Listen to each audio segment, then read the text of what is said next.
Rétro Hebdo. Rétro Hebdo.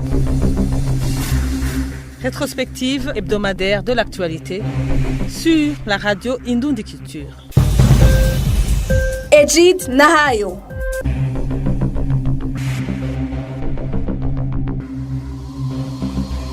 Salut à toutes et à tous et bienvenue à cette rétro hebdo de l'actualité. Dans cette rétro, nous revenons sur les réactions de différentes parties prenantes sur le décret présidentiel portant code électoral pour les prochaines élections et nous revenons également sur la tenue pour la 3e édition du dialogue continental des jeunes africains au Burundi. C'est également au cours de cette semaine qu'a eu lieu les festivités de la semaine du Tambour 8e édition. Nous reviendrons également sur les inquiétudes des parlementaires sur l'état d'avancement des travaux d'extension et de modernisation de l'aéroport Melchior Ndadaye. Voilà pour l'essentiel de cette rétro hebdo. Rétro Hebdo.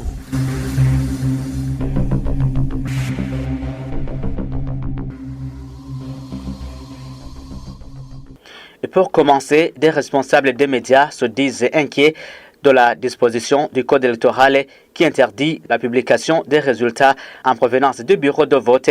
Ils se sont exprimés au début de cette semaine lors d'un atelier organisé par le CNC, l'organe régulateur, à l'endroit des responsables des médias à Gitega, capitale politique, Anissé Nangouvou. Au cours d'un atelier dans la capitale politique ce lundi, organisé par le Conseil national de la communication, Espérance Ndaïzeye, présidente du CNC, appelle les journalistes à veiller au strict respect de la déontologie professionnelle. À l'occasion de ces assises, François Vizimana, chargé de l'éducation électorale et de l'information dans la Commission électorale nationale indépendante, dans son exposé sur le cadre légal des élections au Burundi et ses principales innovations, a annoncé que le conseil communal sera composé désormais d'au moins 25 personnes avec 30% de femmes. Il a ajouté que la période de dépôt des dossiers et des listes de candidats à la CENI et dans ses démembrements au niveau des 5 provinces du pays a commencé aujourd'hui lundi 9 décembre pour prendre fin le 23 décembre de cette année. Les responsables des médias ont ainsi soulevé leur inquiétude relative à la disposition du code électoral qui interdit la publication des résultats en provenance du bureau de vote. François Vizimana a indiqué à propos que rien ne sert de se précipiter, soulignant que de telles informations seront publiées par qui de droit. Il n'a pas manqué de préciser que toute information susceptible d'influencer le vote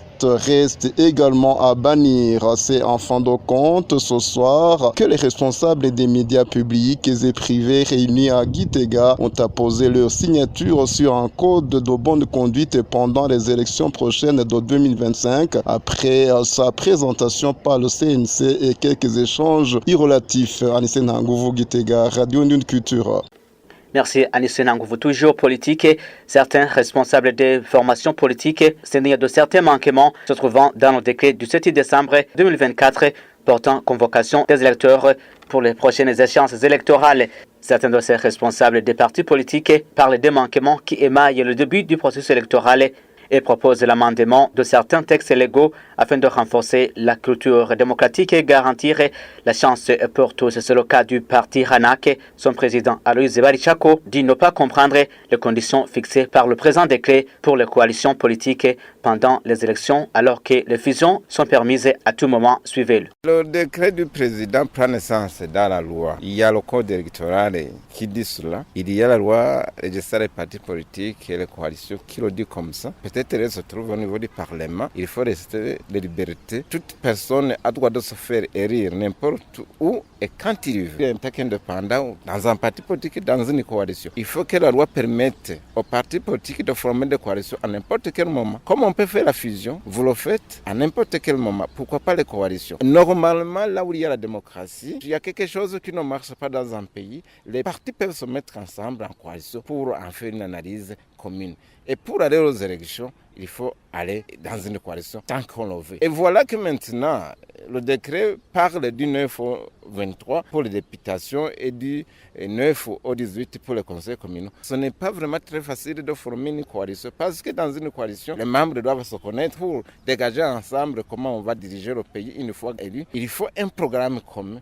Et tout ça, dans une période de 2 semaines, c'est vraiment presque impossible. Le code électoral doit changer et la loi sur les partis politiques doit changer pour que les articles qui contraignent les libertés soient enlevés. Et si le décret est aujourd'hui signé? Le décret ne peut pas nous empêcher d'aller aux élections. On est déjà prêt. Quand il y a de mauvais textes, il faut s'adapter. Il faut savoir comment les contourner. Donc, nous sommes prêts.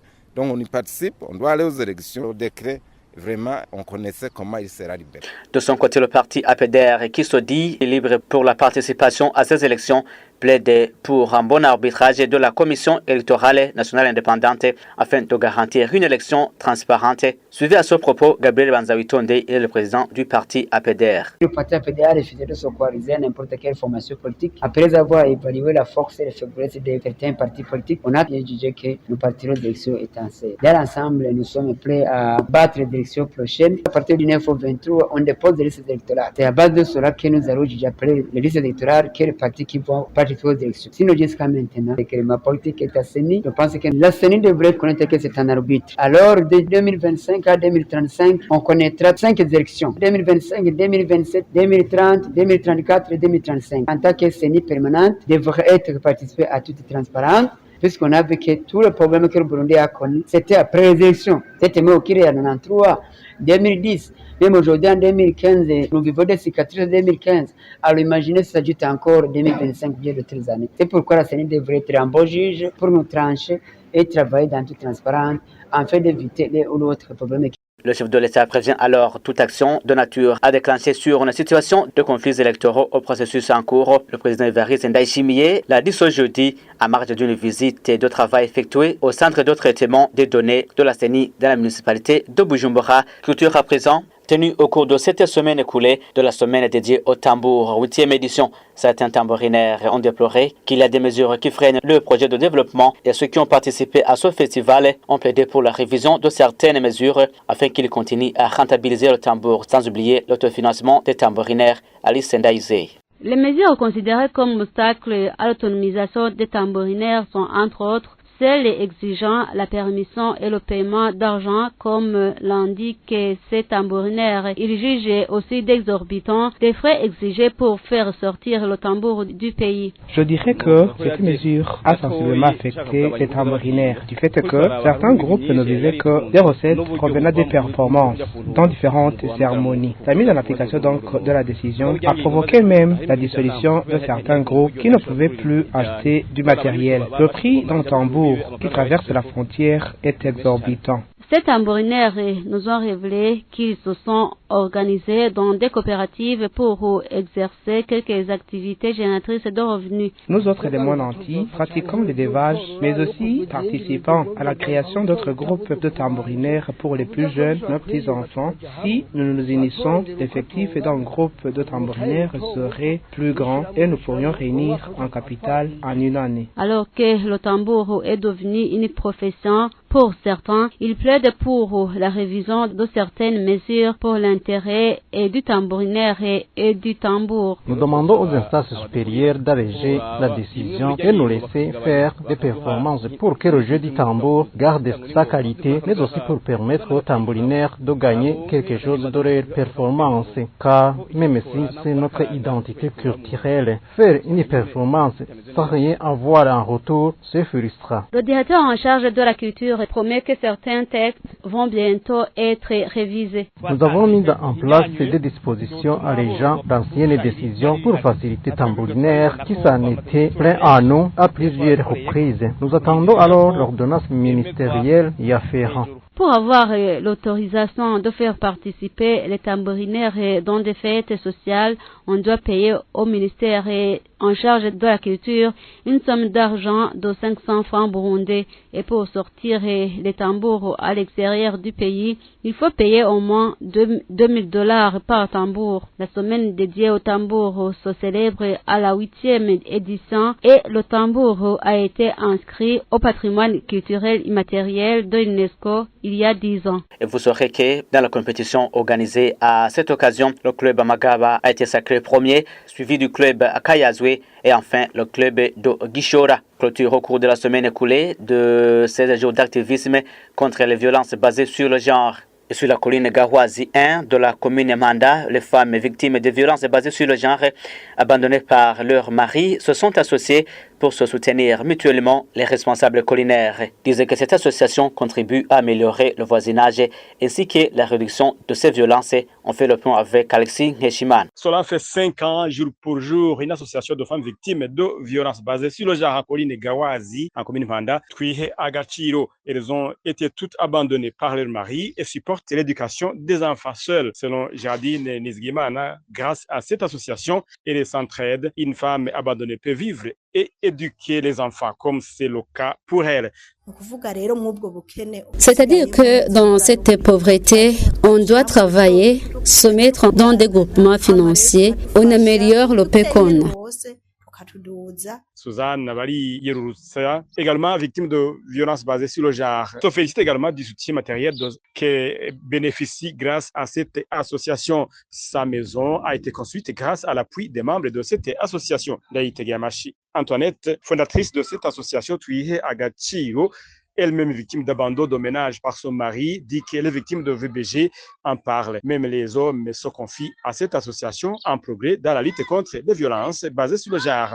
Espérance Minani, cheftaine de la colline de Gawazi en commune Manda, nous a avoué que ces violences sont encore une réalité dans certains ménages. Cette association aide à sensibiliser pour la lutte contre ces violences sur cette colline. En cas de conflit, elle nous aide à donner des conseils envers les femmes qui ne respectent pas leur mari. Et même si ce sont des hommes, elles approchent aussi des filles qui sont enceintes pour éviter des avortements.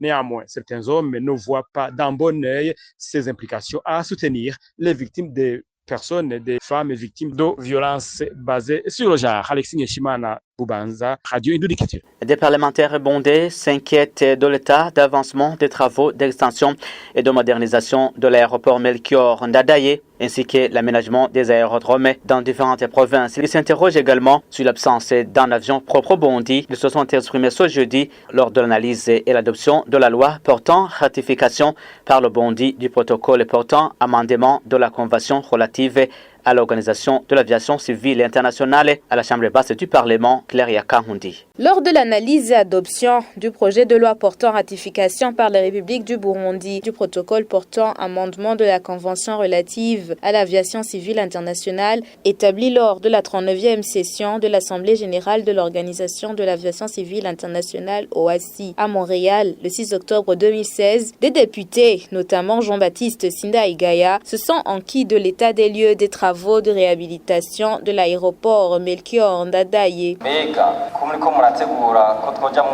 Du moment que vous vous apprêtez à rejoindre cette commission, qu'est-ce qui est en train d'être fait pour moderniser l'aéroport Melchior Ndadaye? D'autres encore, dont Lazare Mvuyekure, se sont dit préoccupés par la réhabilitation des aérodromes dans différents coins du pays. Nous avons entendu parler du projet de l'aménagement de l'aérodrome de Bugendana à Gitega. Il y a même des études qui ont été faites. Alors, qu'en est-il de ce projet? S'il y a eu des défis, quels sont ces défis? Le parlementaire Martin Nivyabandi a quant à lui demandé à quand le Burundi sera doté de son propre avion.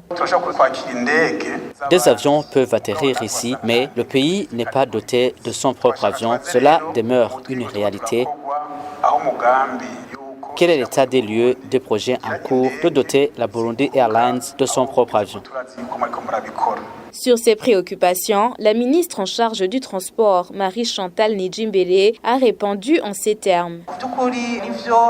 À vrai dire, nous n'avons pas encore atteint le niveau de modernisation voulu de l'aéroport Melchior Ndadaye, mais il y a déjà un pas franchi et les travaux sont en cours. Construire un aérodrome nécessite beaucoup de moyens. Les études faites pour l'aérodrome de Bugendana, ainsi que ceux qui ressemblent ressort de l'audit de la société Burundi Airlines, il a été proposé l'option de faire un partenariat public-privé pour une concrétisation de tout cela, vu notamment le personnel et l'équipement dont Burundi Airlines dispose.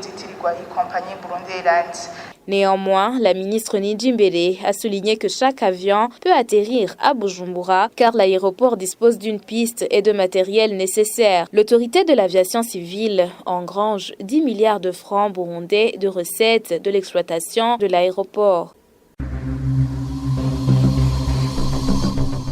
Rétro Hebdo.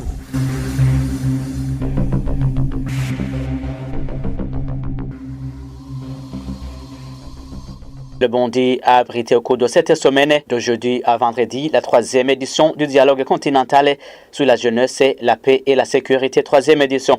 Le président de la République du Burundi, Evariste Ndayishimiye, a appelé les jeunes Africains à étudier pour la création de leur propre emploi et non pour être employés. Morlin Mayan. Le président du Burundi, Evariste Ndayishimiye, a fait savoir que la jeunesse africaine joue un rôle important dans la consolidation de la paix sur le continent. Le président Ndayishimiye a indiqué que pour assurer la cohésion sociale et la consolidation de la paix et la sécurité, il est essentiel de libérer le potentiel de cette jeunesse en tant que composante essentielle de la population et bâtisseuse de la paix, a-t-il souligné, et d'ajouter que l'avenir de toute société réside dans sa capacité à fournir ses jeunes et ses enfants les outils et les opportunités nécessaires pour s'épanouir en tant qu'individu et pour contribuer au développement collectif de la société et du pays. Alors que le chômage reste une préoccupation chez plusieurs jeunes du continent en général et du Burundi en particulier, le président Ndayishimiye les appelle plutôt à étudier pour créer leurs propres emplois et non pour être employés. De son côté, le représentant résident du PNUD au Burundi, Mathias Yoela, il a signifié que ce dialogue organisé pour sa 3e édition met à lumière l'éducation comme un levier pour transformer la jeunesse africaine en acteur de la paix et de la sécurité pour le développement, a-t-il précisé. Célébration vendredi de cette semaine du 60e anniversaire de la Banque de la République du Burundi. Le chef de l'État Evariste Ndayishimiye a invité les Burundais à produire davantage pour obtenir le surplus à écouler à l'étranger afin d'avoir de quoi payer les produits que le Burundi doit importer de l'étranger comme le carburant. Il s'est également insurgé en faux contre ceux qui sèment la propagande sur la valeur de la monnaie burundaise par rapport aux devises. Suivez le chef de l'État Evariste Ndayishimiye. La bonne gestion des fonds est quelque chose de très important. Moi, je suis très contre le branchement des corrupteurs car c'est la source de tous les maux. Imaginez, c'est toi qui devrais assurer la bonne gestion, mais c'est toi-même qui dilapide les deniers publics. Tous les fonds des banques, ça appartient à la population. Mais il y a des banquiers qui ne l'entendent pas comme ça. Ces derniers jours, ceux du ministère des Finances, nous sommes devenus ennemis. Pour la suite que la tutelle de la Banque centrale n'est plus assurée par ce ministère. Auparavant, le ministère des Finances demandait à la Banque centrale de donner autant d'argent et cet argent se volatilisait. Le barrage de Manda en est l'exemple. Donc la mésentente a commencé le jour où j'ai décidé que je vais contrôler tout argent qui sort de la Banque centrale quant à sa destination. Ils ont commencé à m'accuser d'ingérence et cela pourquoi? Parce qu'ils craignaient d'être démasqués. Et enfin, des parents d'élèves victimes des inondations survenues en zone Gatumba de la commune de Mutimbuzi, province de Bujumbura, actuellement logés au site Gisagara en commune de Mutimbuzi, n'espèrent pas grand-chose au rendement scolaire du premier trimestre de l'année scolaire en cours. Suite aux mauvaises conditions d'apprentissage, ils sont exposés aux intempéries pluvieuses et effectuent de longs trajets pour arriver aux écoles respectives. Les responsables scolaires confirment les faits, mais le gestionnaire en chef du site rassure que la commune Mobimbi et d'autres partenaires sont dans la voie de la solution. Nolis Ndouiman. Certains de ces élèves effectuent des kilomètres environ à pied. Le trajet entre le site et les écoles respectives, comme l'école fondamentale Matiazo, est compté à plus d'une heure selon les témoins. Les plus malheureux sont ceux-là des 3 premiers cycles fondamentaux exposé aux intempéries de plusieurs sortes. L'avenir tend à être incertain, nous a raconté un petit garçon 8 ans environ. Nous pouvons quitter le site à 6h et arriver à l'école à 7h30. Là, nous sommes en retard. Les nerfs deviennent tendus quand il pleut pendant les moments des cours. Nous nous demandons comment rentrer ou si nous ne risquons pas d'être foudroyés comme c'est souvent le cas. Des parents optent souvent pour empêcher ces enfants à quitter le site site s'il pleut la journée. En plus des cas d'abandon en temps normal avec la perte continuelle d'un engouement de l'école, aussi longtemps qu'ils évoluent dans ces conditions. Une certaine Sylvane Bigirimana venue de Vugizo en zone Gatumba propose comme ses voisins soit la relocalisation du site, soit l'implantation des écoles de proximité afin d'éviter le pire. Interrogé à propos, les éducateurs présentent presque les mêmes inquiétudes que les parents par rapport au rendement scolaire attendu. Barthélémy Nyabenda est directeur du lycée communal Mathiazon, un des établissements fréquentés par ces enfants sinistrés. Ils suivent, mais on voit qu'ils sont un peu fatigués. On voit vraiment qu'ils sont un peu désespérés. Le matériel qu'ils disposent sont parfois endommagés par la pluie. En tant qu'enseignant, je peux proposer au ministère de l'Éducation, aussi aux autres associations, de disponibiliser au moins un moyen de déplacement pour ces enfants, au moins un bus de l'école à les ramener au site. Entre-temps, le gestionnaire en chef du site Gisagala Abdul Karim Mouzinga tranquillise.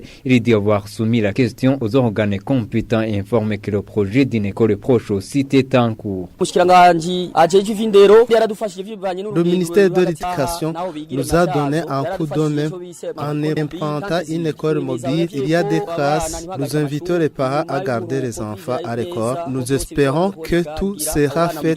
Les établissements scolaires contactés font état d'à peu près 100 cas d'abandon scolaire répertoriés avec le premier trimestre de l'année scolaire en cours qui bientôt touche à sa fin. Une bonne partie de ces élèves craignent le risque d'accident alors que d'autres abandons sont comptés chez des sinistrés récemment délocalisés vers un nouveau site aménagé à Gateli en commune Uganda de la province de Chibitoke. Des enfants qui n'ont même pas attendu la période d'examen. Merci Maurice Ndouimana et c'est la fin de cette rétrospective hebdomadaire de l'actualité. Merci de l'avoir suivi. Ejid Nahayo. Rétro Hebdo. Rétro Hebdo. Rétrospective hebdomadaire de l'actualité sur la radio Indoundi Culture.